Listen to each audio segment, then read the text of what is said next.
La magie de la foi. Chapitre 8. Transformer le moi. Si vous dites « je suis », de tout ce que vous pensez, sentez, dites ou imaginez, vous ne pouvez transformer votre vie émotionnelle. Souvenez-vous que toutes sortes de pensées peuvent se présenter à votre esprit.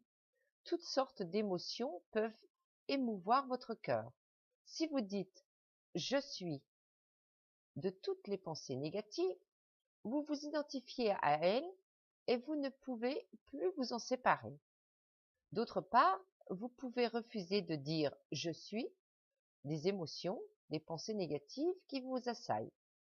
Lorsque vous marchez dans la rue, vous évitez soigneusement les cloaques. De même, vous devez vous écarter de ceux que forment dans votre esprit la peur, le ressentiment, l'hostilité et la mauvaise volonté. Refusez d'écouter les propos négatifs. N'ayez aucun commerce avec les états d'âme négatifs. Séparez-vous-en en cultivant le sentiment nouveau de ce que vous êtes en réalité. Prenez conscience que votre vrai « je suis » en vous est l'esprit infini, l'unique. Identifiez-vous aux qualités et aux attributs de cet unique infini. C'est alors que votre vie se transformera. Le secret de la transformation de votre nature émotionnelle négative, c'est la pratique de l'auto-observation. Observer et s'observer sont deux choses différentes. Lorsque vous dites que vous observez, vous entendez donner votre attention aux choses extérieures. Dans l'auto-observation, il s'agit de la diriger vers l'intérieur. Un homme peut passer sa vie à étudier l'atome, les constellations, le corps humain et le monde des phénomènes, le monde extérieur. Ces connaissances ne peuvent lui servir à se transformer. Seule l'auto-observation est le moyen de changer son état d'esprit, son cœur. Il faut apprendre à différencier, à discerner, à séparer le bon grain de l'ivraie. Vous pratiquerez l'art de l'auto-observation lorsque vous vous demanderez « cette idée est-elle vraie ? Va-t-elle me bénir, me guérir, m'inspirer ? Va-t-elle me donner la paix de l'esprit et contribuer au bien-être de l'humanité ?» Vous vivez apparemment dans deux mondes, le monde extérieur et le monde intérieur. En réalité, ils ne font qu'un. L'un est visible, l'autre invisible. Parenthèse, subjectif et objectif. Fin de parenthèse. Votre monde extérieur vous est perceptible par le truchement de vos cinq sens. Il est commun à tous. Votre monde intérieur de pensée, de sentiments, de sensations, de croyances et de réactions est invisible et n'appartient qu'à vous. Demandez-vous, dans quel monde est-ce que je vis? Est-ce dans celui que me révèlent mes cinq sens ou dans mon monde intérieur? C'est dans le monde intérieur que vous vivez constamment. C'est là que vous sentez et souffrez. Supposons que vous soyez invité à un banquet. Tout ce que vous y voyez, entendez, goûtez, sentez et touchez appartient au monde extérieur. Mais tout ce que vous pensez, sentez, ce qui vous plaît, ce qui vous déplaît, vient de votre perception intérieure. C'est dans ce monde intérieur de pensées, de sentiments, d'émotions que vous vous élevez ou vous abaissez. C'est en lui que vous vous déterminez. Pour vous transformer, il faut commencer par changer ce monde intérieur par la purification des émotions. Il faut mettre de l'ordre dans votre esprit. Il faut penser juste. Si vous voulez vous développer spirituellement, il faut vous transformer. Transformation signifie changement d'un état en un autre. De nombreuses transformations de la matière sont connues. Le sucre, par exemple, est, par un processus de distillation, changé en alcool. Le radium se change lentement en plomb, etc. Étape par étape, la nourriture que vous absorbez se transforme en toutes les substances nécessaires à votre existence. Les impressions que vous recevez doivent également être transformées. Si, par exemple, Vous rencontrez une personne que vous aimez et admirez, vous en recevez des impressions. Si d'autre part, vous croisez une personne qui vous est antipathique, vous en recevez des impressions différentes. Votre mari ou votre fille assis auprès de vous, tandis que vous lisez ce livre, sont pour vous ce que vous concevez qu'ils sont. Autrement dit, votre esprit reçoit des impressions. Si vous étiez sourd, vous n'entendriez pas leur voix. Vous pouvez changer les impressions que vous recevez d'autrui. Transformer ces impressions, c'est vous transformer. Pour changer votre vie, il faut transformer vos réactions envers la vie.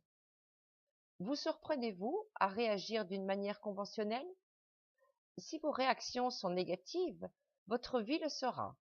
Ne permettez jamais à votre vie d'être une série de réactions négatives aux impressions qui vous parviennent quotidiennement.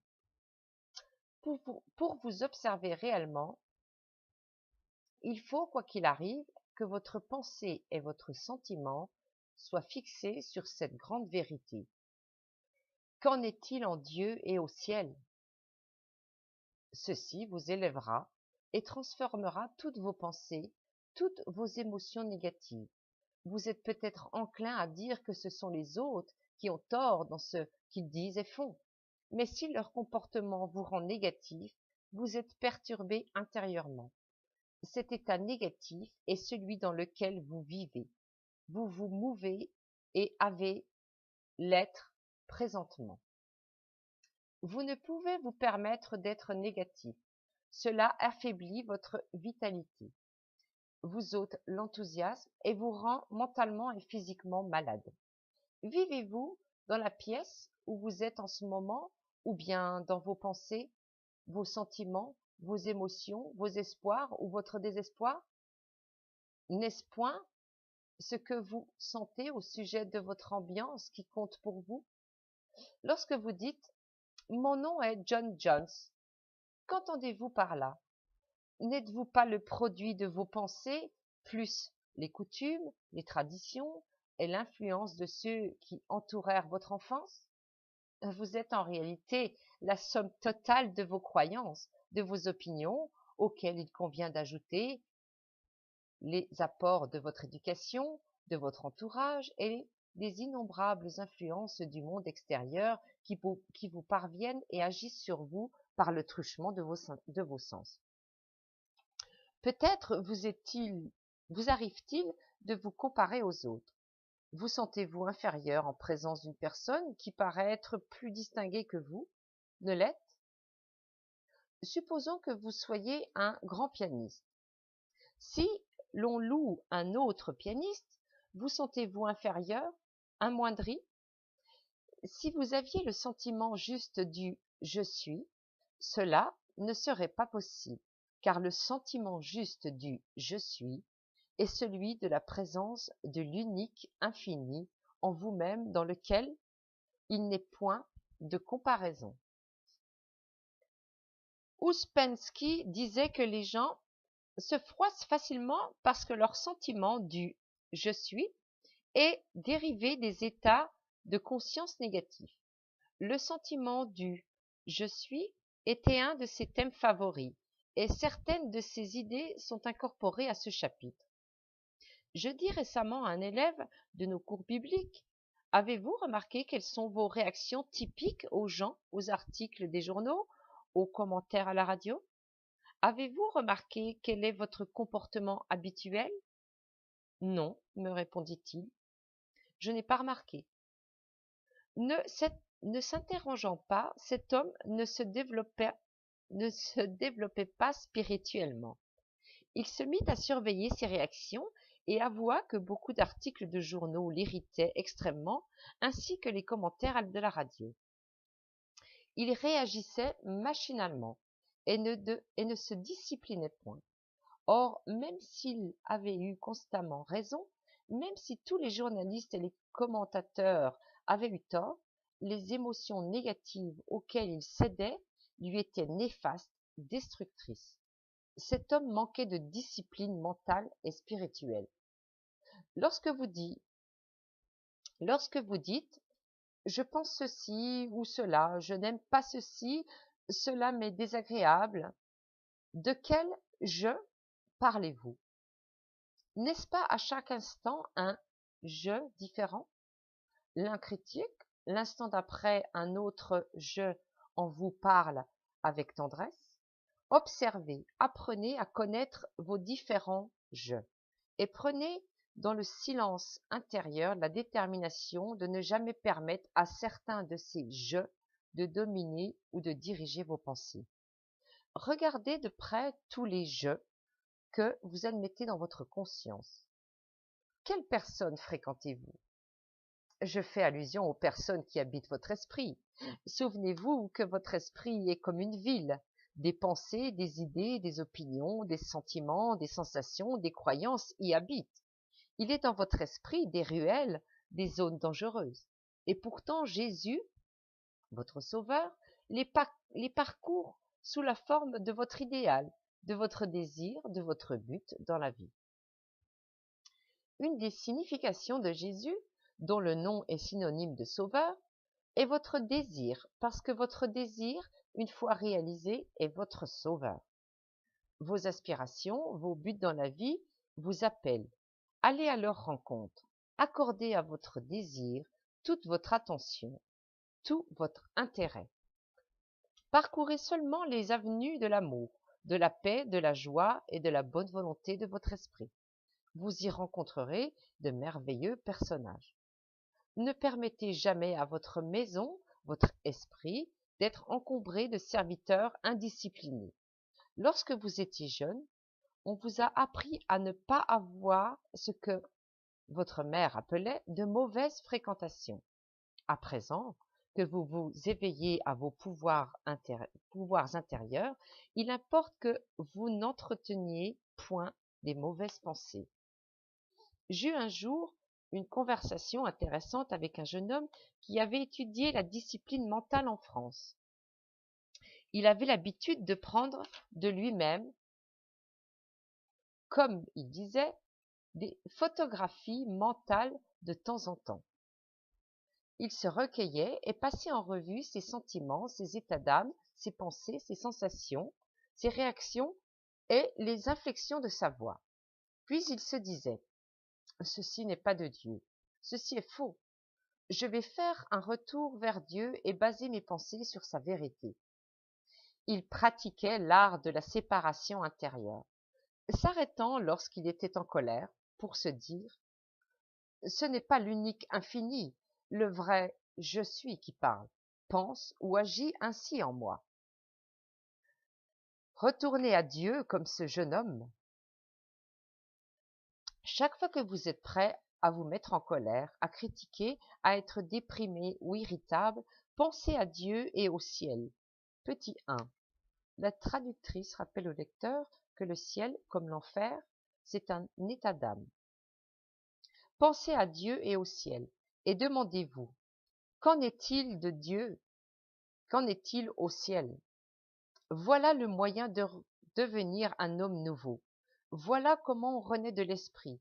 Voilà la seconde naissance. Parenthèse.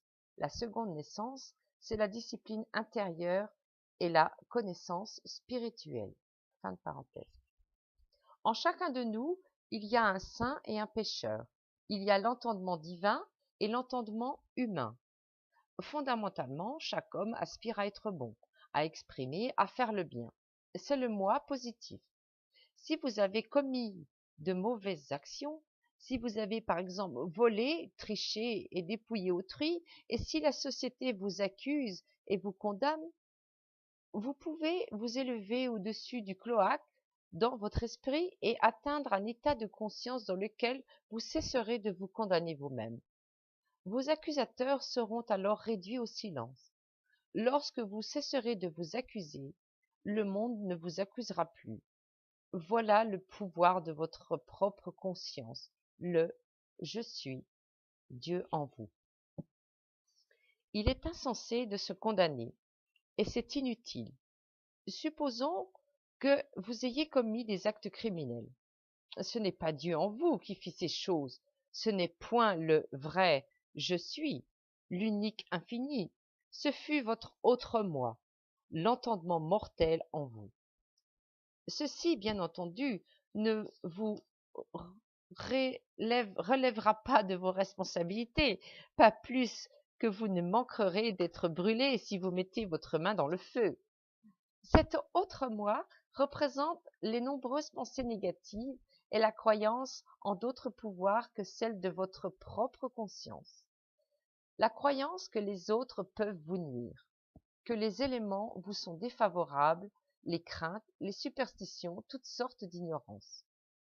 Les préjugés, les craintes et les haines que vous n'avez pas su écarter vous poussent à faire ce que vous n'auriez pas fait sans elles. Le moyen idéal de changer votre sentiment du « je suis » est d'adjoindre au vrai « je suis » tout ce qui est noble et merveilleux et divin. Affirmez donc « je suis » fort, radieux, heureux, inspiré, illuminé, aimant, plein de bonté, harmonieux. Sentez ces états d'esprit. Affirmez-les, croyez. Vous commencerez alors de vivre vraiment dans le jardin de Dieu. Tout ce que vous ajoutez au « je suis » en le croyant, vous le devenez. Le « je suis » en vous est Dieu et il n'y a rien d'autre. Le « je suis » c'est la vie, l'entendement, l'être pur, l'existence. Votre être réel est Dieu. Il n'y a qu'une cause unique.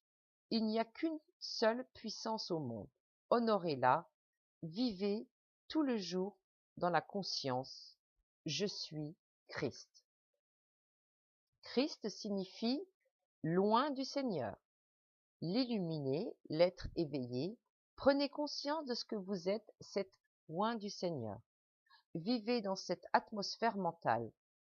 Vous projetez ainsi le Christ, parenthèse, la sagesse, la puissance et l'intelligence de Dieu, fin de parenthèse, et votre monde sera entièrement transformé par la lumière intérieure qui brillera dans votre esprit. Chaque fois que vous sentez « je suis le Christ »,« je suis illuminé »,« je suis inspiré », vous priez et vous qualifiez votre conscience de ce quoi vous priez et de la qualité de vos pensées. À mesure que vous changerez ainsi le sentiment de votre « je suis », vous emplirez les cieux de votre esprit des vérités éternelles de Dieu. Ne crains point, car je suis avec toi. Si tu traverses les eaux, je serai avec toi, et les fleuves. Ils ne te submergeront point. Si tu marches dans le feu, tu ne te brûleras pas. De qui s'agit-il? De votre propre je suis. De la lumière ou connaissance qui est en vous et qui toujours vous précède où que vous alliez. Votre attitude mentale dominante, l'atmosphère créée par elle, vous précède constamment. C'est elle qui suscite les événements qui vont se présenter à vous. Ayez toujours présent à l'esprit que lorsque vous priez pour une chose déterminée, il est nécessaire de prendre conscience d'avoir le sentiment d'avoir ou d'être ce pourquoi vous priez. Vous rejetez mentalement avec détermination les arguments contraires qui se dressent dans votre esprit. C'est cela la prière. Imprégnez votre conscience de la chose pour laquelle vous priez jusqu'à ce que vous en ayez la conviction. Ce faisant, vous vous apercevrez que le problème ne vous inquiète plus. Vous aurez l'équilibre mental et vous direz « Je sens à présent que je suis ce que j'aspire à être ». Et en continuant de le sentir, vous le deviendrez. Voici quelle est la loi. Je suis ce que je me sens être. Exercez-vous à changer votre sentiment du « je suis » chaque jour en affirmant « je suis esprit, je pense, je vois, je sens, je vis en tant qu'esprit la présence Dieu ». Parenthèse, votre autre moi pense, sent et agit selon l'entendement mortel. Fin de parenthèse. En dirigeant ainsi votre pensée, votre sentiment, vous ne tarderez pas à vous sentir uni à Dieu. Comme le soleil chasse les ombres et les ténèbres, ainsi La conscience de la présence de Dieu en vous-même révèle l'homme que vous avez toujours désiré être, l'être joyeux, radieux, paisible, prospère, dont l'intellect est illuminé par la lumière d'en haut. Dieu fait luire le soleil sur tous les hommes. Personne ne peut vous ravir le soleil de l'amour de Dieu. Personne ne peut vous mettre dans la prison de la peur ou de l'ignorance lorsque vous connaissez la vérité de Dieu qui libère les hommes. Le sentiment que le « je suis » en vous est Dieu vous révèle qu'il n'y a rien qui doive vous effrayer et que vous ne faites qu'un avec l'omnipotence, l'omniscience et l'omniprésence. Personne ne peut vous ravir la santé, la paix, la joie ou le bonheur. Vous ne vivez plus avec les nombreux je suis de la peur, du doute et de la superstition. Vous vivez à présent dans la divine présence et dans la conscience de votre liberté. Demandez-vous, qui est-ce qui prend soin de moi à chaque instant et qui parle en son nom, s'appelant je suis? Ne vous identifiez jamais plus à l'autre, l'homme de la peur, des préjugés, de l'arrogance, de la condamnation, etc. Vous savez à présent que vous n'êtes point obligé d'aller dans la direction des je suis négatifs et vous ne direz plus jamais oui aux vaines pensées négatives, pas plus que vous ne vous identifierez à elles. Devenez l'observateur qui garde ses yeux fixés sur Dieu, le vrai je suis, l'unique, infini qui est en vous. Que votre attention, que votre sentiment soit sur lui et non sur ce que vous observez à l'extérieur. Sentez que vous regardez à travers les yeux de Dieu. Par conséquent, tes yeux sont trop purs pour voir le mal.